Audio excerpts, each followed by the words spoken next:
Hey guys, and welcome to another A plus 2201201 lesson where I'm going to tell you everything you need to know about this exam objective here. We're going to go through everything you are going to need to know for your exam. I'll tell you what kind of questions they may ask you, and of course, I will give you some practice questions at the end. You're almost there. I know you're going to pass this thing by the time you've done this course and do a little bit of revision. You'll be ready to go. So let's go ahead and get started with common cloud models. Before we get there though, just remember, when we talk about the cloud, we're basically talking about the fact that you might be using your device to access space on a server, right? Now, the cloud models basically refers to the fact that, maybe you own these servers, or maybe someone else owns these servers and you're just paying them money to rent that space from them.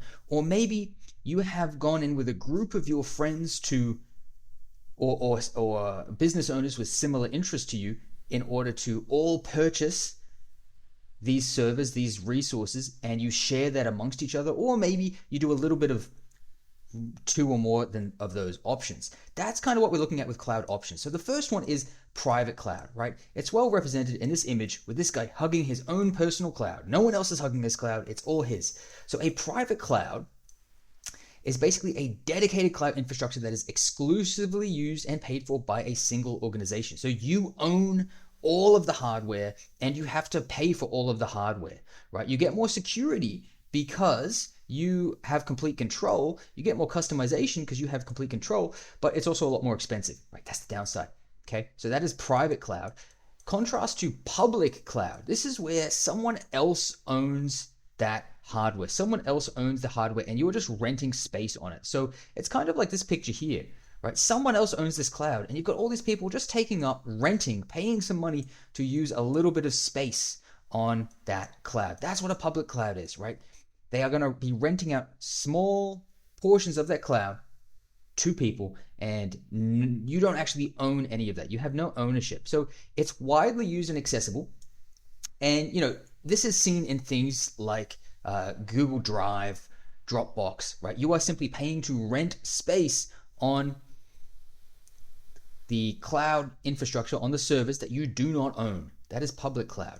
Now, you also have hybrid cloud, and that's kind of like a mix of two or more of these cloud models. So an example might be, maybe this is you, and maybe you're doing a public cloud over here where you are renting out space on a publicly owned server, publicly owned cloud, but also you just want to have your own privately owned cloud, maybe just one server, right?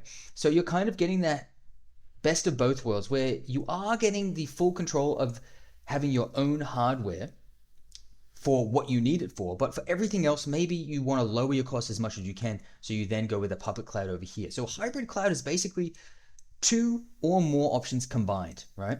So I say two or more, that's because there is one more that we need to go with and that, or have a look at, and that is community cloud. So community cloud is essentially where you go in with a bunch of your friends or business owners that have similar interests, like for example, a group of banks or a group of, pet store owners. You might all combine your funds in order to purchase cloud hardware, and then you can all make use of that cloud hardware. Now, because you have similar interests, you can have a reasonable level of security there. You have relatively private ownership of that amongst all of you, right? So it's a good way to afford your own private hardware. It's like a halfway point between having your private hardware and affordability because you're spreading that cost out among many. So community cloud, long story short, is just combining your funds with other business owners or groups that have similar interests in order to purchase that hardware so that you can share that operation. That's really what it is, and that's really all you need to know. Now we need to know about three different ways that you can interact with this hardware itself, right? We're talking about these servers. We're going to talk about three different ways you can interact with this, and you need to know about all three, and you need to be able to distinguish all three. The first one is infrastructure as a service, otherwise known as IaaS. Now, infrastructure as a service, you can read the notes that I have here. You can pause it and read if you want. Long story short, what it is referring to is it is referring to when you are paying for the hardware itself. You are paying for the infrastructure. So if we take a look at what that looks like in an image here, right? The green is what you are provided with, but the red is what you must provide yourself. So you're provided with the infrastructure. That is the hardware. You're given the networking, the storage, the servers, the virtualization. You have to bring everything else. You have to bring the operating system. You have to bring your data. You have to build your application, okay? That is infrastructure as a service. You're just given the basic hardware and you have to bring everything else. In contrast to that, you have software as a service, which is where you are actually provided with absolutely everything. This is essentially an application, right? So this is where someone has used the hardware, they've programmed the hardware, they've built the application, and they have that final application product, and you're just using that final product. You don't have to worry about managing the hardware, building the operating system, building the application. They've done all of that for you, and they are just delivering the finished application to you.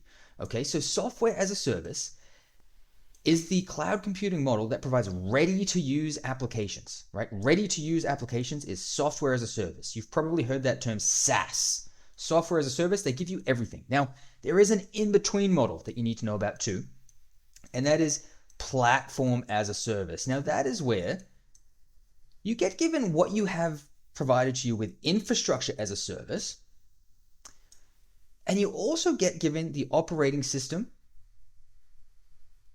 And what your goal generally is with that is you've been given a platform on which you can build your applications, okay? So you've been given the hardware, the operating system, everything you need. You've been given the building blocks to create your application, to use this and create whatever it is you want. So platform as a service, or Paas, P-A-A-S, is a cloud computing model that provides a complete development environment, allowing users to build, deploy, and manage applications without worrying about the underlying infrastructure. You don't have to worry about the infrastructure. It's all been given to you. You don't have to worry about the operating system. It's all been given to you. You just have to use what you've got to produce your application, okay? So just as a summary, what you might need to know for your exam, having a look at these three here, you just need to know, okay, infrastructure as a service is when you're given the hardware, that's it. Software as a service is when you're given the final ready-to-use application. Platform as a service is when you have been given the building blocks you need to build your application. You can create what you want with that. That's pretty much what you need to know, guys. Now, we need to know about some cloud characteristics as well. We're going to get into the first one, which is shared resources versus dedicated resources. This is a lot about what we've kind of already covered roughly. Shared resources is basically when you're sharing resources with someone else. So for example, we talked about the public cloud, the community cloud.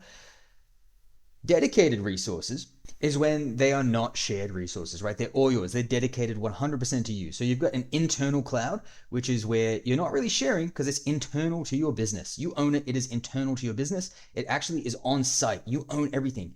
External is when it is out of sight. Generally, someone else is going to own that. That's going to be a shared resource, all right? So with an internal cloud, some of the benefits would be you have ownership. You pay for everything, so, that's pretty costly. So not all benefits, also some negatives there, actually. You own the hardware, software, maintenance costs as well. The cost structure, so it does require upfront investment because you have to buy everything in one go. But you do have complete control, so that is definitely a plus, all right? So that's pretty much what you need to understand when it comes to shared versus dedicated. It's largely continuing along the same concept that we've been talking about previously up until this point. So the next one is the external cloud, which is the opposite, right? We talked about this idea where it is external to you. The external cloud is based on public or community cloud infrastructure. Someone else owns it, or you own it in combination with someone else, and you're using like a small portion of it, right? So it's shared, which means it's generally owned by the cloud provider and shared among multiple users, and you rent the amount of storage space, processing power, and other resources that you need. So because of that, it's got lower upfront costs, right? Because you're not really having to buy it all in one go, and you don't need to purchase the infrastructure. So that's going to save you a lot of upfront, but you do have that limited control, especially in public cloud models, because you are going to be relying on the provider to do pretty much everything there, and you're just renting the space. All right, so that's important to know. The next thing we do need to know is the idea of metered utilization. You can read that. That really just refers to the fact that, as you use your resources, you are going to be measured on what you use, and you will only be charged for what you use. Okay, that's what that means. What you use is measured, and you're only charged for what you use. Now, that brings us to ingress and egress. Long story short, ingress is data coming in, while egress is data coming out of the server. When it comes to metered utilization, generally you are charged based on the egress, based on the data coming out of your infrastructure, okay? Not so much on the data coming in, but based on the data coming out. So generally, you would pay based on the volume of data transferred out of the cloud. That's pretty much it, guys. That's what you need to know.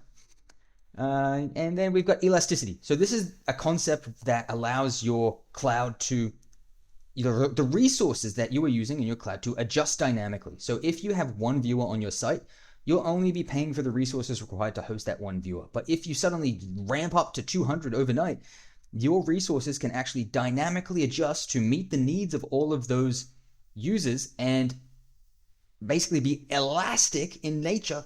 So then you'll be paying a bit more, but only when you actually need to. And when those users drop off, just like Elastic, it will shrink back down and you'll only be paying for the resources that you are actually using. So elasticity just refers to that idea that it is dynamic and it adjusts as needed automatically. You don't have to think about it, all right? So have a read of all that if you want, but that's pretty much what that means.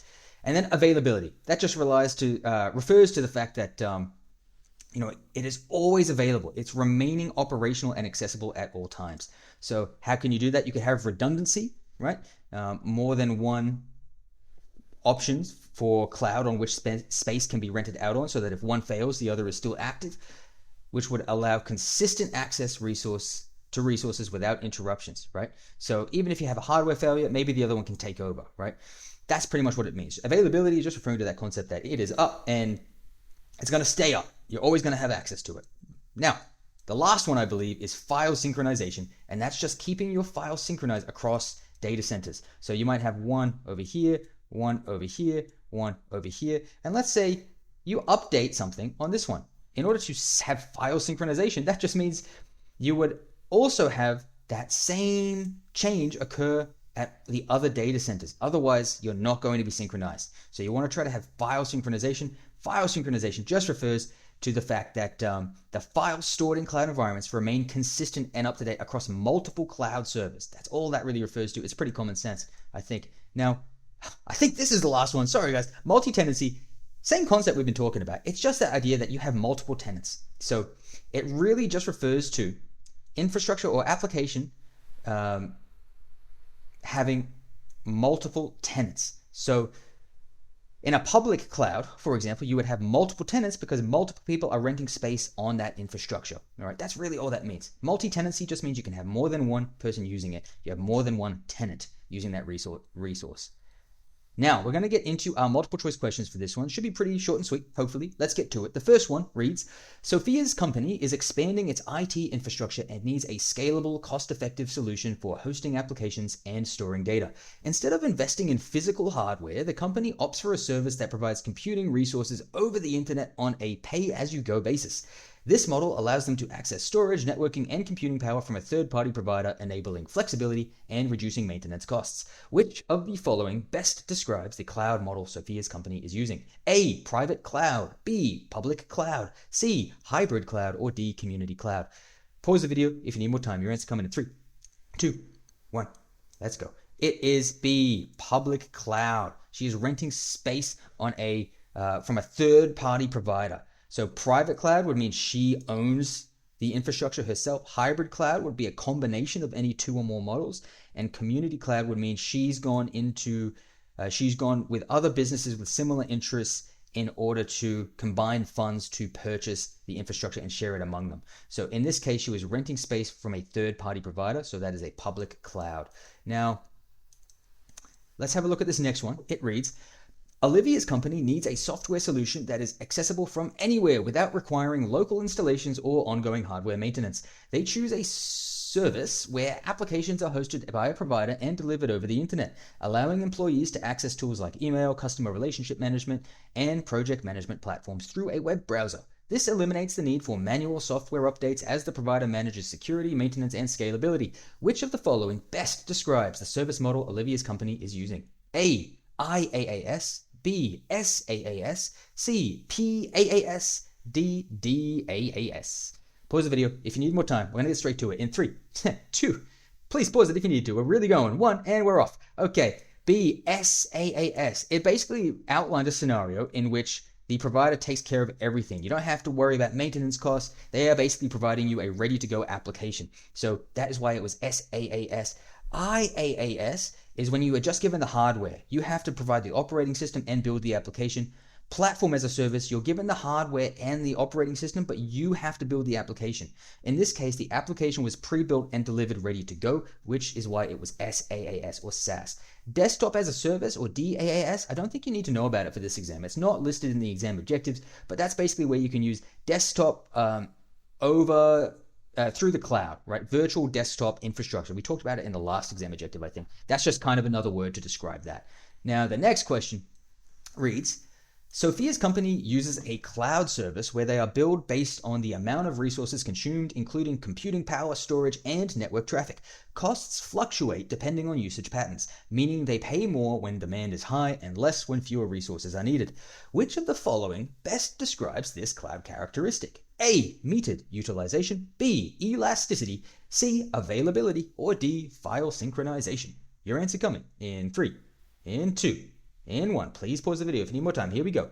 It is a metered utilization. So it was saying you're only charged for what you're using. That is metered utilization.